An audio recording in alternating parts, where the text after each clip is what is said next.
Hi, in this session, we will be talking about how Amazon sellers could successfully deal with Amazon seller support. My guest today will be Vanessa Hung from Online Seller Solutions, and she will explain what are some of the main issues that Amazon sellers run into and how sellers could get better support from Amazon to solve them. So yeah, let's wait no more and welcome Vanessa here. So hi, Vanessa, how are you doing?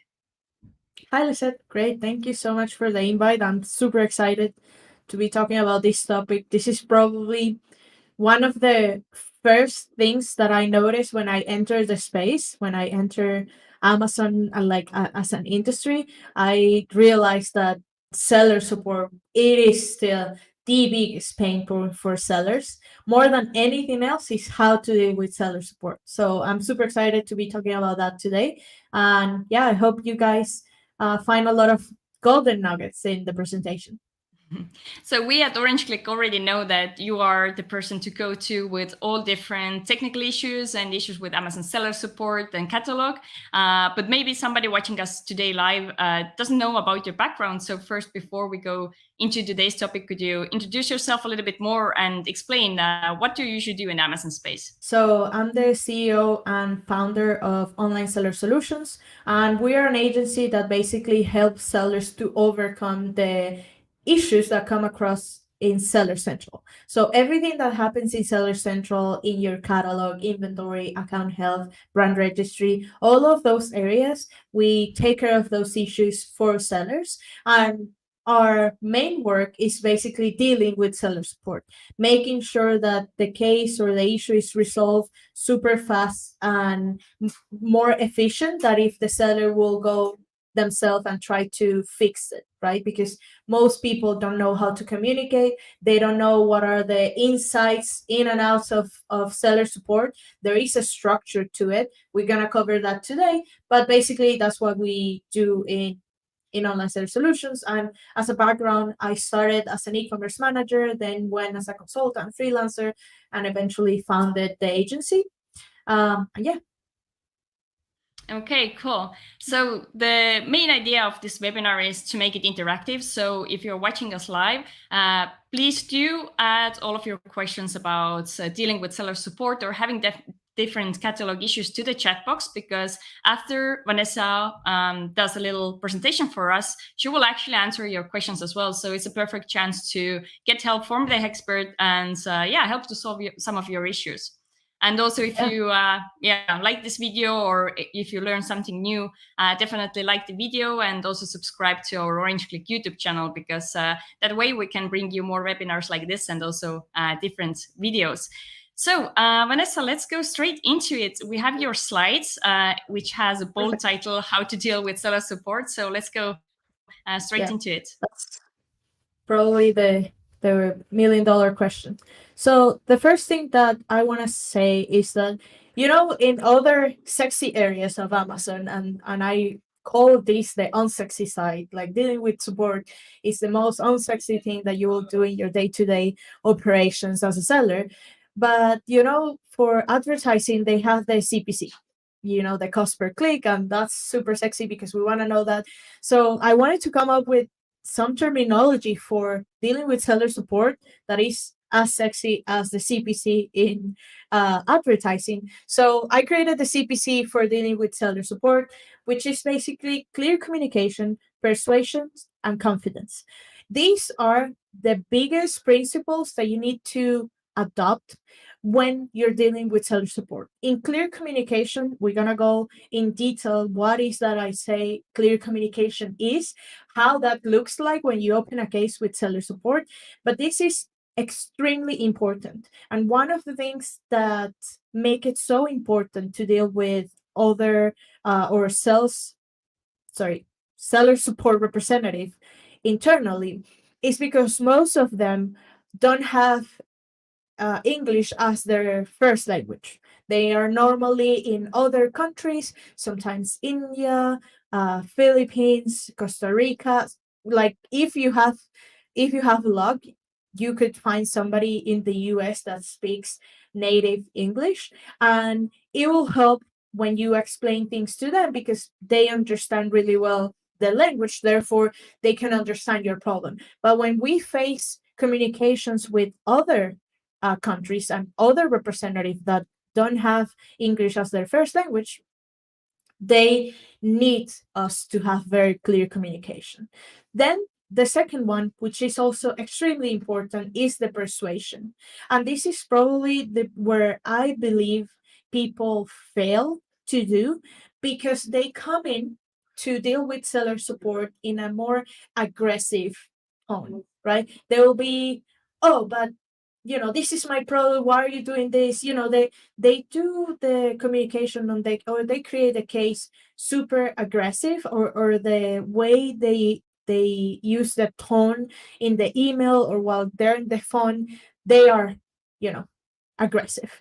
And as any person in the world would do, if you find somebody that is talking to you in an aggressive way, you will react to that, right? You will try to shut it down as fast as possible and try to have an answer. Even if it's not the correct answer, you will try to get away of that situation as fast as possible. This is where persuasion comes in, because the idea is for you to communicate the seller support, the representative, that you have this issue, and that this issue is also something that Amazon has to fix because it's their issue as well.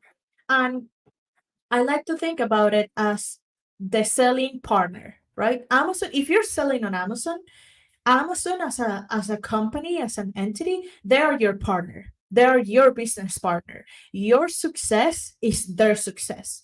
So one thing that you need to understand is that through that persuasion, you could explain to them why that's their problem as well, right? So for example, if your listing is down, you will explain why the being down is also a problem for Amazon, and why this is an issue for the business. Instead of going on the aggressive way, like, hey, this is my listing, why you shut it down, like you are incorrect, nothing works on Amazon, and you're useless, which if that's what the majority of communications that I see in social media, when people talk about seller support, that's how they talk about that.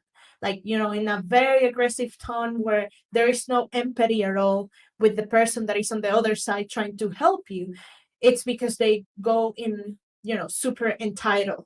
So you need to take that hat off and go on the hat of, if Amazon is my business partner, how can I explain to them that the problem that I am facing is also their problem? So change that narrative, change that perspective, and trust me, this is something that sounds super simple, or at least for me, it sounds super simple. It costs nothing to do. It costs nothing, and I really understand the pain that issues on Amazon can be causing in the business, or the issues, or the amount of money that you're losing. But at the end of the day, the person that is helping you on the other side doesn't have the control of everything, and it's not their fault that that's happening. So go with the persuasion, and then the confidence. And this is the part where you need to believe in yourself, and you need to believe in the things that you're talking. There needs to be preparation in order for you to be confident about the things that you're saying. That's really important. We're going to cover that too. But when you have an issue, and when you have diagnosed what is that is going on, and what is the root cause, or what are the things that you're seeing that could be influencing this problem, you need to be very confident and very persistent on resolving the issue. Why? Because internally on Amazon, like a seller support, imagine seller support being like a system or a team within a company. They have KPIs to meet. They have key performance indicators that they need to meet. One of the KPIs they have is solving cases as fast as possible. I don't know what's the specific target. I don't know if they need to solve cases in 1 hour, 2 hours, 10 minutes. I don't know exactly, but I know they have that target. So the faster they answer your case, the better will be their KPI.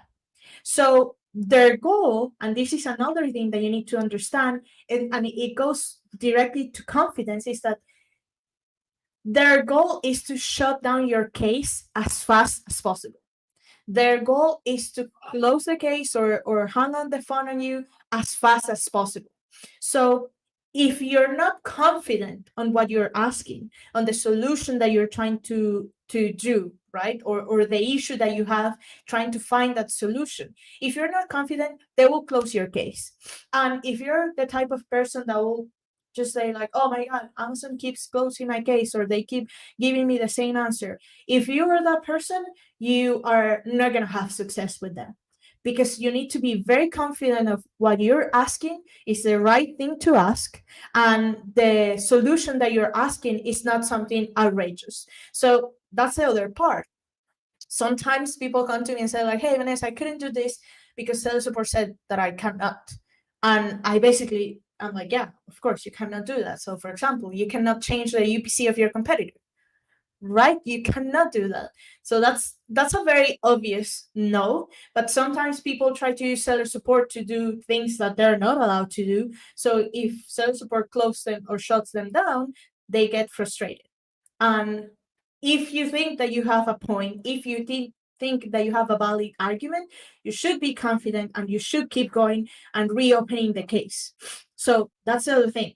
The more you reopen a case, the higher will get prioritized in the backend for them in their system. So a case that you open once via email and that's it, I mean, you're very lucky if they solve it at the very first try. That's very lucky. It normally takes like a few reopens of the case in order to solve it. But when seller support sees that you are reopening a case, they actually what you're saying to them is that this is important and you need to solve it. So they're gonna prioritize that. So in that, I also created 5 rules to contact seller support. So these rules that I'm giving you right now are the rules that my team use and that I use when I contact seller support. This is the most fundamental things that we do at the agency, and we respect this very, very well. They go in the same lines to the CPC of seller support. The first thing, when you have an issue, you need to break down that issue. So what do I mean when I say breakdown? For example, let's say that you have in your account health, you have a product restriction, right? They're telling you that your product is a pesticide, for example. Okay, that is one problem. So that's the root cause of the issue, that you have something in the account health. But that will generate an issue in the catalog when you need to change the information that is triggering the system as a pesticide. The catalog is another issue. And because that product is restricted, you will also get stranded inventory. So that means that you have an inventory issue. So what I just described there are 3 different issues that, yeah, they are correlated. They influence each other. But in order to solve the whole problem, you need to go down and solve one issue at a time. And one thing is that account health, it is the most important and the first thing that you should fix, because most times when you have an issue with account health, they won't let you change or they won't let you fix other areas like catalog. So for example, they won't let you update information, let's say on your title, because it is restricted by account health. So you need to work the issue to your way up. So from the root cause to the other areas that are influencing. So once you have that, and you need to understand this takes, and most of the work that you're gonna do when you contact seller support, most of the work is gonna be done before you contact them. So I like to imagine that seller support is like going to court, right? You're going to court to make a case, and you're the lawyer. Before you even get to the door, like in the building, to the court, you need to have your case, you need to gather your information, you need to have all your proof, because at the moment that you're in the court, they will ask you for stuff and you need to prove your case. That's the second part, which is gather information. So gathering information, it basically means understanding what's the issue. And sometimes I understand that if you're a beginner seller, or if you're facing something that you have never seen before, this is probably tricky. So if you're in that situation where you have no clue what's going on, the best thing to do is opening a case to understand the root cause of the issue, like to do like a diagnostic of what is going on, not necessarily to solve the issue right away. You just want to gather information. So for example, let's say that your listing is suppressed out of the blue. You don't have anything in account health. You don't have anything in any message in the catalog. So if you don't have that and you want to know what's going on, then you will open the case and say like, hey, what is that is going on here? And they will probably have some messaging in the back end where they could tell you what is happening with your issue. This is something important if you don't know. Let's say that you know because you have a pesticide claim, right? You are saying that your product is hypoallergenic when it is not. Okay, once you have that, you need to gather the information. And information looks different in different cases. So for example, sometimes some cases, when I say information, that means that you're going to need to have a real image of the product, like in real life. Like if I'm selling this bottle, I want a picture of the bottle. One of the most important things that you need to have is the UPC or the barcode or the sticker if you use FNSKUs. You need to have that. That's a piece of information. Then the other piece of information is screenshots of the issue that you're facing. So if you see an error in the dashboard or if you see an error in the flat file, that's one part, screenshots. If you have manufacturer ownership, like if you are the brand owner, then your manufacturer website is probably the best source of information and the best proof to make stuff like changes. So let's say that you're selling a product and you want to change the main image.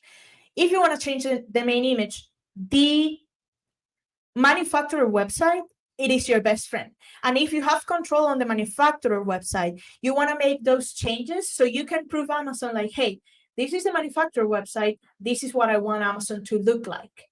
And there is no question, they cannot have any argument against that, because the manufacturer website, it is basically the number one guide for them to make changes in the catalog. Other source of information are flat files. So if you have a flat file, an Excel spreadsheet, and you upload that into Seller Central, you're going to use the batch ID. That's basically the number that they assign your file in the system. So they will know how to locate that file in the backend. Other source of information is other cases. And we're going to talk more about that in a minute. But let's say that you're having the pesticide issue over and over again. That happened last month and it's happening this week, and potentially you will have it in 3 weeks. One thing that is super useful is when you use the case number that was successful in solving that specific issue. So let's say that I'm facing right now the pesticide issue, and I'm going to use the case number that helped me 2 months ago to solve it. So I can refer to that case number in the past. And I'm going to show you the way to filter those, which is one of the most important things that you need to do when you do case management. You need to know where to look and what are the cases that you had that were successful and so on. So that's the information. With that, now that I broke down my issue, and that I gather all the information, all the proof that I need, now I'm ready to go to court. So the first thing that you're going to do is choose the right department. It is super relevant because when you go to Seller Central, in the help section, now you have like a box where you can input you can write what is that you have, and the system, the algorithm, the AI itself will refer you to a specific team that will help you. I personally don't like that because I don't trust the algorithm of the robot or the AI to understand what is that I really want. So what I do is that in Seller Central, I choose from the menu of all of the different departments that there are that can give support, and I open from there. So going back to the issue with the account health, if I have an issue in account health and catalog and inventory, my first case will be with the account health department, right? And I'll open something with them. Once that's done and once that's resolved, or when they ask me to do something else, is that I'm gonna go ahead and open a case with the catalog team. And once that is completely resolved, and if I still have stranded inventory, is that I'm gonna open the case with the FBA team or the inventory team. Okay, they're different. And within each department, so within account health, within catalog, and within inventory, there are different options. So not every team is designed to help the same issues. That is something that we need to understand. When we contact seller support, let's say that I contact them because I have a catalog issue, right? I want to change my images, for example. If I contact seller support and I get redirected to the FBA team, the FBA, which is in charge of inventory and fulfillment, they don't have the right tools to change my images. They don't have the right tools to help me. So that's something that you need to understand. It's not, sometimes that happen where it's not that they don't want to help you, it's that they cannot see what you need to, they cannot see the area that you need help with.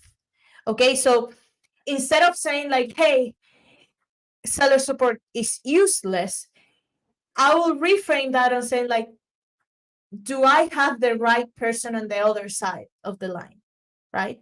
Am I contacting the right department? Because that's probably 70% of your success will go from contacting the right department and having the right teams. So the fourth part, and this is more like internal on your side, is using simple language. Again, as I mentioned to you, the people, the representative at seller support, they are normally from overseas, that they are in other countries, and most of them don't have English as their native language. Therefore, they need to read things, and you need to explain things in a very simple language. What I like to do nowadays that we are in the era of ChatGPT and all these amazing AI tools, is that I write my problem the way I think the problem is. I put all of the lingo that I want. I make sure that everything that I want to say is there. And then I run it through ChatGPT and I say, write this for a third grade level reading. So ChatGPT will come with an answer that a third grade kid can read. So if a third grade kid can read it, then seller support for sure can read it. So I think this is one of the best tricks when you open an email. And if you're calling, you could also use like a script. You should know what you're saying. If you're open a case via email, or when you open a case on the phone, you need to give like a brief description on what's going on. I like to go only 5 sentences. I don't like to go over 5 sentences. If I can even explain that in less than 5, even better. But I normally use simple language and 5 sentences. So if you have your ChatGPT trained for that, where they only give you third grade reading level and 5 sentences, it is a win where you are sure that anybody that picks that case will be able to help. So these are the basic rules, the way you present to court, and all of the things that go before you even show up in court. Then one of the other questions that you probably will have is when, why, and how you need to when to open a case with seller support. And this is important, especially again, when I mentioned that you're having an issue over and over again which is probably that you're having. Because one thing that I learned throughout the years of experience dealing with seller support is that most issues are the same thing. They could be a different async, they could look slightly different, but at the end of the day, a discrepancy in the title where I cannot change the title is the same issue across across all of my catalog, across all of marketplaces. So the way they solve that issue is most likely the same all the time. So I have an issue, and my first question for you, have you exhausted all resources in Seller Central to solve it? So what I mean by that, did you use a flat file to change the information in case that's the point, right? Or if you have something in the account health, did you already appeal through the tab or the submission button that you have in the account health? Did you submit a POA?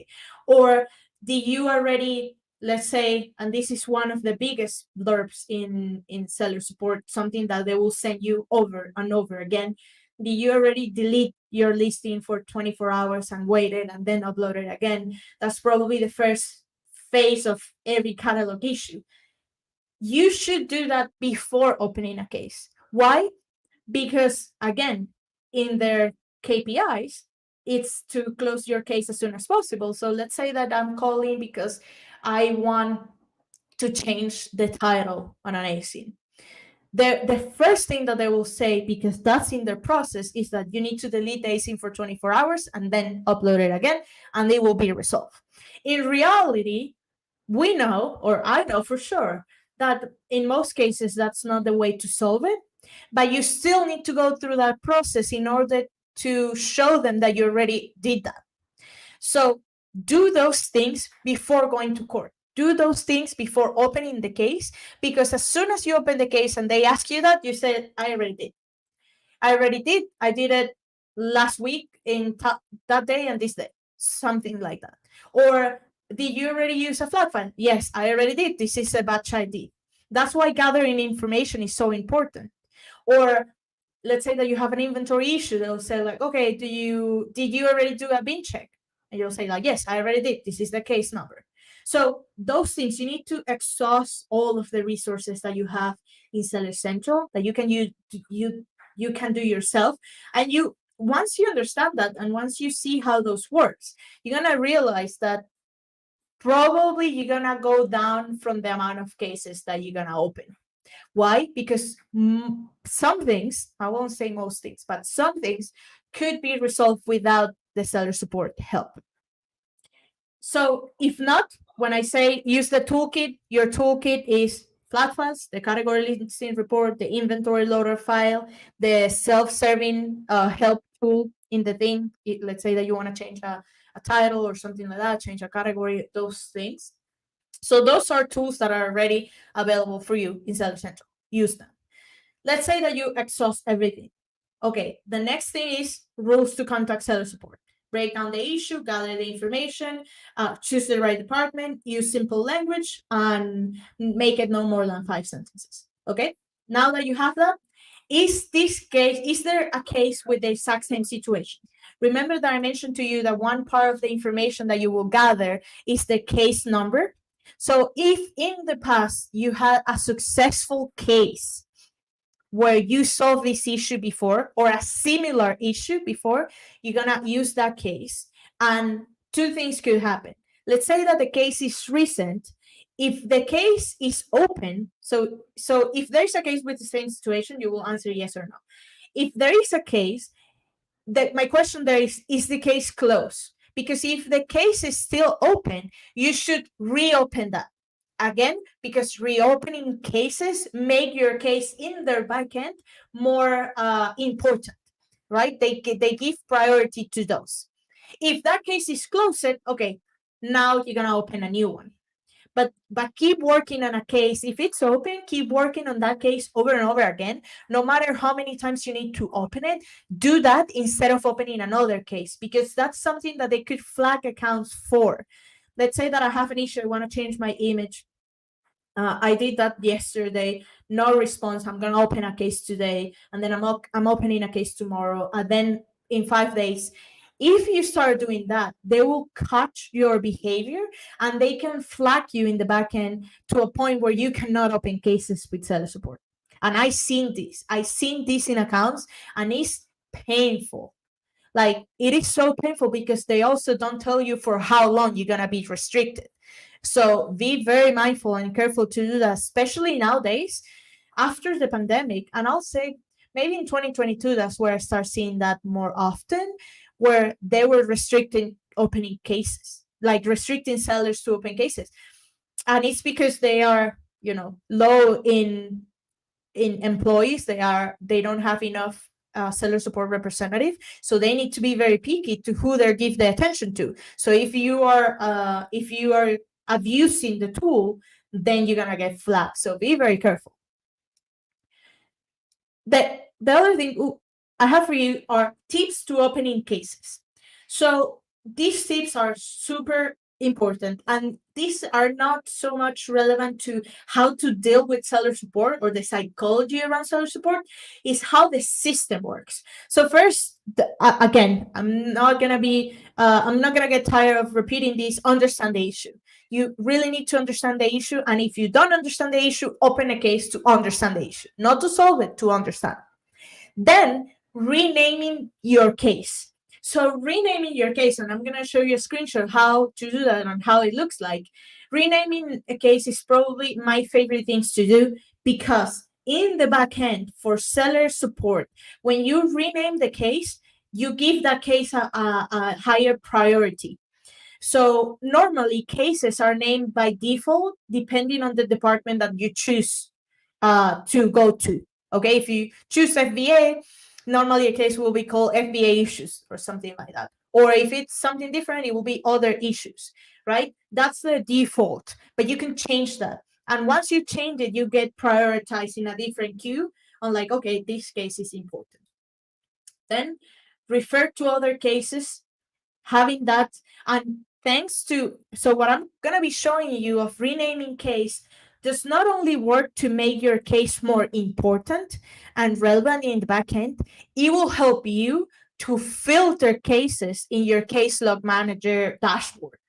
So in the future, let's say that you remember that 3 months ago you solved something similar, but that case is buried, that case is completely lost in the dashboard. With renaming cases, you will create a taxonomy or a convention that will work for you, and that will help you to filter cases in the future. So it is, honestly, guys, this is one of the biggest game changers to save time and to be more accurate when you or to be more efficient when solving issues, is referring to cases that they were already successful. Because the next person that opened that case will see, like, oh, okay, they are referring to case 1, 2, 3. Let me see what they did, and they will follow because they have documentation on every single step they took. So that they will just copy that. They will just do that. Whatever they did before, they will do it. So you don't waste time explaining over and over again your point, and you make their work more easy. And when you make their work more easy, you're helping them to meet those KPIs to solve those issues faster, and they will like you, right? It's like, okay, this is a very easy seller to work with. That's amazing. You want more of that. Then using the backend convention to name attributes. I'm going to show you next slides will be about that. This is a little bit confusing now, but I'll explain. Then email cases. For email cases, so when you open a case and you're not going on the phone with them, always make sure to attach a document. A document could be a screenshot, an invoice, a letter, or whatever, something that is relevant to your case. Make sure that you attach that, because when you open a case via email, there is a system, an algorithm in the backend that will just reply that email based on the things that you wrote. But when there is an attachment, because the algorithm cannot see what the attachment is, they cannot open the PDF or they cannot open the Excel, because they cannot read that for sure will go to a person. So with that, you make sure that you are going to a real human that will see your case. And if you're using flat files in your case, and that's part of your information or proof for your case, make sure you have the batch ID on hand. Obviously, having the Excel spreadsheet, it is important. That's relevant. But most of the times, what they will ask you is to upload that batch, that file, so they can get the batch ID and they can manipulate the file in their end. So having the batch ID is important. Okay, explaining a little bit about the case log taxonomy. So this is my steps when opening a case. So you see that you have your preferred language. In this case, I have English. And then there is a short description. This short description, before I wrote this, it said other issues. But what I'm doing right now is putting my own taxonomy. So this is what I use in my agency. First, we have the marketplace. So the marketplace, for example, if it's the United States, I put US, okay? The next thing is the area. I like to divide things in areas: account health, catalog, brand registry, FBA, stuff like that. So now I know, okay, this issue is from the US and pertains to the FBA. Then the subject, a quick thing to say. Let's say that you're doing a bin check. Okay, you're gonna say bin check, and then you're gonna put the ASIN number or the SKU or FSQ or keyword. So in between those three, like the subject, the ASIN, the SKU, and FNQ or keyword, that's really up to the case. Sometimes you don't have an FNQ. Sometimes you don't have a keyword. So it is something simple as the ASIN and the subject. But what is important here is that you keep at least the main subject, because in the future, if you want to refer to this, you will say like, okay, 2 months ago, I made a bin check for this ASIN. Let me just type in the case log manager. So the reason why you want a short description or a taxonomy for your cases is because you can filter and search that. So you will say like, okay, ASIN 1, 2, 3, or you're gonna say bin check, and you will start seeing all of your cases that pertain to bin checks. And the last one is the initials of the owner of the case. Because if you have more than one person working on your account, you always want somebody that you can blame, right? So if I'm not working in that case, I want to know who I'm going to blame. So in my case, I put BH, Vanessa Hung. And in that way, everybody that is working on the account sees that I'm the owner of that case. And if they want to do something, they need to go through me first before opening something. It works wonders, like especially that when you have more people, like now it brings a lot of accountability on who did this, you know. And the other thing that I mentioned is using backend conventions to refer to attributes. So as you can see here in my formula, I see backend, the Amazon's backend is not the same as the seller's backend. What I mean by that, for example, let's say that I want to change the UPC on my ASIN, which, by the way, is a very difficult thing to do. But let's say that I want to do that. Instead of opening a case and saying to the representative, saying like, hey, I want to change the UPC on my ASIN, what you're going to say is like, I want to change the external product ID type. Okay, because the way, and this is, by the way, this screenshot comes from a category listing report, and this is the second row from top to bottom. So first, you have a first row that is empty. It's always empty.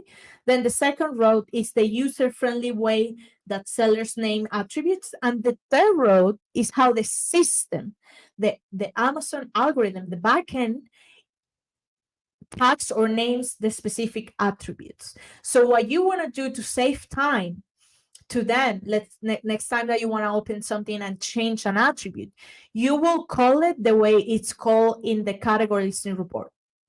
Okay, so in this case, instead of saying, I want to change my UPC, I'll say, I want to change my external product ID type. Okay, in that way, they know, because because you're giving them the exact name, they will know what to look in the back end. But for example, if I say UPC, and if somebody that is new to the system or doesn't really know what a UPC is, which you'll be surprised of how many people don't know, then they will start like jumping, oh, let me put you on hold, let me see, let me, contact my advisor, I don't know, or, they will give you a bad answer. So I really like this. This is probably one of the coolest tricks, because as soon as somebody opens a case and see that, they will know that they're working with a good seller, or like a good person to solve, because you're making their work so much easier. So this is what I have for you now. These are basically the rules, everything that I've been building and processes, because most times people think that contacting seller support is about, psychology or things that are not very real, or that you cannot write an SOP. But basically, I just gave you the SOP. So when to open it, how to open it, what are the things that you're gonna say, and every single step in the way. So now we can go to the Q&A. Here you can have this is the way you can connect with me. You have my email, my social media, Instagram and LinkedIn. Those are the social medias that I love, and I am on there every time. And the QR code, if you scan the QR code, you will go to my page where you can see all of the content that I created since ever. So if you ever have questions about what's the category listing report, right, that I just referred to, you will have a masterclass there that you could see. It's completely for free. It's probably YouTube. Actually, I think I already did one about that with Orange Click. So make sure to go to their channel too. And yeah, thank you. Thank you so much, Vanessa. It was really a very valuable session. I was listening to you the whole time, and I was thinking to myself, oh, I have to listen to this session again, because you were dropping like so many good things here and there. So yeah, thank you very much for that. And viewers, if you enjoyed what Vanessa just shared with you, then definitely like the video and subscribe to our Orange Click channel. And as Vanessa said, we have recorded a few videos with her before about flat files and some other things. So definitely check out the videos too. So Vanessa, we do have quite a many questions for you. So hopefully you're ready to answer some of the questions sellers have. So let's start with the first one. So Jeff is asking, how does Amazon decide who in your company's Seller Central account wins the content contribution for images, titles, and other attributes? And how can you get the contribution back within your own company? Yeah, I know Jeff had this issue. We've been talking about it. So the most important account in a Seller Central ecosystem is the main user, the main account that you use to open that Seller Central account. Okay, so that is probably the one that will win every contribution all the time. So if you don't have that, like if you don't have access to that, that's an issue. Normally, secondary users will only get trouble if they are also brand registered representatives. Okay, so when a secondary user has access to the catalog, inventory, and all this stuff, plus is a brand registered user, right, a representative of the brand, or even brand owner, that is when contributions start getting tricky. In my experience, Jeff, always the main user, the email address that was used to open the account, both the Seller Central account and the brand registry account, both of those are that user is the contributor. I know that you're having an issue, which is really odd and weird. Honestly, there is no a cookie cutter path to solve that, because it's very odd that happens. In reality, that's probably why they don't have an SOP to solve it. But yeah, main contributors. But did I understand correctly that you said the issue is when the secondary users have been added to the brand registry? So it's better to not add those secondary users to the brand registry, like as representatives as the brand registry? Lisa, that's a tricky question, I'll say, because, for example, if somebody's working with my agency and we need to solve a brand registry thing, they need to give us brand registry access, because if we are not connected, then when we try to make changes, Seller Central will see like, hey, but this is not a representative of the brand, we cannot let them make changes, right? So on one hand you have the thing of trust, right? Like, are you trusting the secondary users? Are there people that are trustworthy? Do you have contracts with them?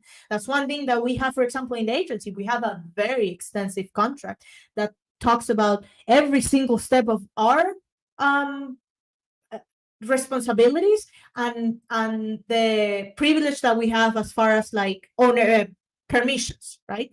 Like, it's very clear. If you don't have those things in place, I do recommend you to do so, because in the future, let's say an employee will leave your company or you stop working with an agency and they want to damage your account, and they have the ownership to do, or the permissions to do so, they could do that. I see this all the time, and I say, people, make contracts, because contracts is not because you're gonna go after them in a legal battle, because most of the times your BAs are probably outside of the United States. It's not because of that. It's because you can upload or you can show Amazon that you had a contract with them and the contract was terminated, right? And you said like, okay, Lisette is not working more for my agency, so therefore these users are not longer in my company. So you can prove that. If you don't have those contracts, then it becomes a problem. So, I mean, do you need it? Do you need to give them to for them to actually do the work? Yes. I do prefer to give user permissions than to give access to people to the main user, to the main account. That's very delicate. I do not recommend that at all. So user permissions, and then you can, put the different levels in brand registry. They could be just a representative rather than a brand owner or administrator. So those things change. Okay, yeah, thank you for sharing your experience and thoughts. And yeah, to kind of, we have one question that is a little bit connected to it, what you already explained to us. So would you recommend sellers then to update product listings only under the main account, or is it okay to, let's say, update the images under the secondary account or upload like a new title or something similar? So that's a great question. And in theory, any user can change things in the account. So if the person that's asking is giving an instruction for another user saying like, hey, can you please update the images, they should be able to do it. The only time where they're not able is when there are conflicting contributions in the backend, and those are rare cases. I'll say those are rare cases. But sometimes, let's say that you're trying to change a title and it's not working over and over again, and then they will tell you, sales support will tell you, make the change in the main account. So one step that I'll do before I even go to seller support to ask this question is, if I'm hitting a wall in changing an attribute over and over again in a secondary user, try it with the primary user. So primary user holds the highest contributions in your account, but your secondary ones should be able to. And again, as I said, I prefer to give access to secondary users that I can take out anytime that I want. And if they hit a wall, I can, make the work. But most of the times, I'll say 99% of the times, they will be able to change it. So no, I don't recommend sharing the main user permissions or logins to somebody that is you don't trust really, really well, and somebody that just will go there and try things, right? If you give main users, it's because they're going to fix one specific issue and they know exactly what they need to do. Okay, thank you very much. So let's go forward with another question. I think you answered already a little bit with your presentation. So how do you deal with seller support when they answer you with a template response? So you gave a few tips how to get better answers. Do you want to add anything else? Sure. So I start from the beginning. The convention, the taxonomy for the case, change the name of the case, add attachments, and reopen the case over and over again. So this is what it works. And this is what I've seen sometimes sellers do and say like, oh, but they're answering the same thing. So when I go to the case, I see that the seller is saying the exact same thing that they said in the first interaction. So in the first interaction, they said, I need to change my image. And then they put a canned response, delete your async for 24 hours, blah, blah, blah. And then they will say in the next response, I want to change my image. And then it will go exactly the same way. So if you are feeling that you're getting the same response, change your approach. And right now, guys, I love AI. I'm in love with ChatGPT. And just go to ChatGPT and make it a different. So use simple language, third grade reading level, and tell them to change the focus. So if you open the case, don't say exactly the same. Change it. And be very careful when you are angry and your answers, when they give you canned response and your answers get angrier and angrier and angrier, and they start getting nasty, like you have no chance in that case. Like you don't have a chance because they already hate you.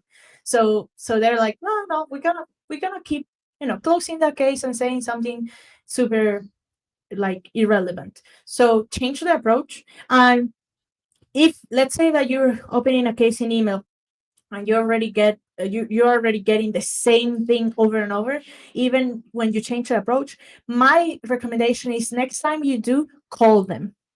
So calling them really really takes out the possibility for them to give you a regular answer. Because if they do, let's say that they say, oh well, but the lead day is in 24 hours, and you will say like, no, no, no, no, no, I already did that. I've been working on this for a week, and this is still a problem. And remember about persuasion, make this their problem too, right? Say like, hey, my listing is down and therefore we're losing so much money. Amazon is also losing money because they make money out of sellers, right? True. Yeah, that's also a good tip from you. And I think you already answered Jeff's question. What would have been the next one? Like, what are the tips to escalate the case if it's not resolved yet? So you answered this as well. So let's move on to the next question. So this one has two parts. So greetings to both of us. For some reason, our products are not available to ship to California, but our competitors are eligible to sell in California. So can you suggest what needs to be done so we could also ship to California? Amazon told to remove a keyword, and we have done so, but still nothing. Have you had any experience with a situation like this? Yeah, it is super common for things that fall into the Prompt 65, a California Prompt 65. That's when you use certain chemicals in your products. So it could be even like a candle, like and the example that I have is of a candle. So the candle came in a jar, and the jar didn't have the regulations and it need to have something different. So for some reason they didn't let it. So one thing is that if you are selling into California and you have the Prompt 65, sometimes and it was the case on the candle. I don't know what your product is, so I cannot speak about that. Two things that they need to be done in order to clear everything. You need to have a sticker on the product. So at the bottom of the candle that we work with, we put a sticker, and the statement is so weird. Like something like, in California, they believe that materials that went into this in the fabrication of these products cause cancer. It's funny because just Californians believe that.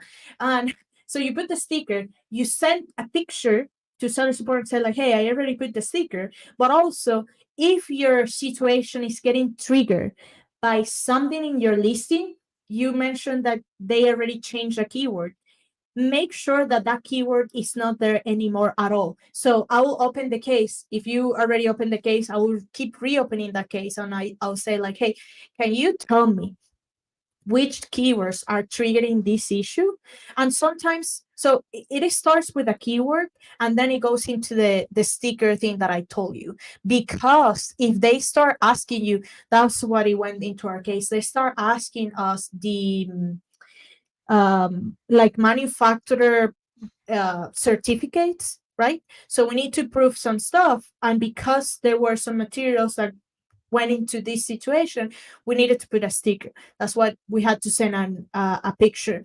When we send the picture, so like thing here, that kind of gray area, they didn't ask us to remove inventory from FBA. So they let us keep selling the things that didn't have the sticker, but then the future shipments had the sticker on it.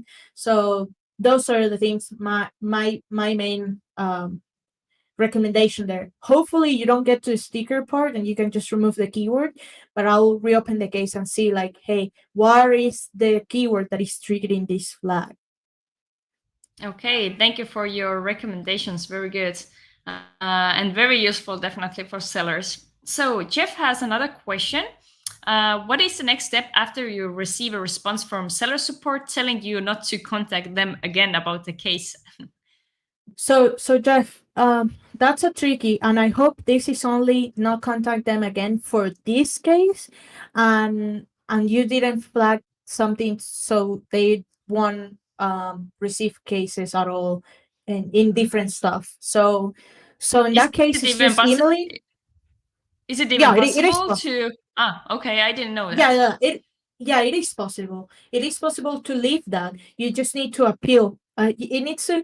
I think you need to wait like at least 2 weeks, and then you can appeal the restriction. But this is when they are not allowing you to open any case. For things like that, and I know you already, like, honestly, Jeff, like, I know your situation, and you already know the answer. You need a SaaS Core rep, like somebody on Amazon that can help you from the inside. And or go to an event like Accelerate in Seattle and meet people on Amazon that can help you with those key things. So there is no option. There is no path.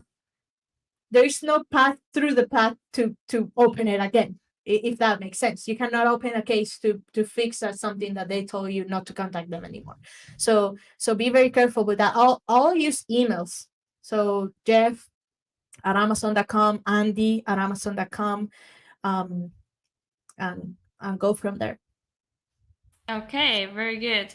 So you actually mentioned, just let me remove this banner.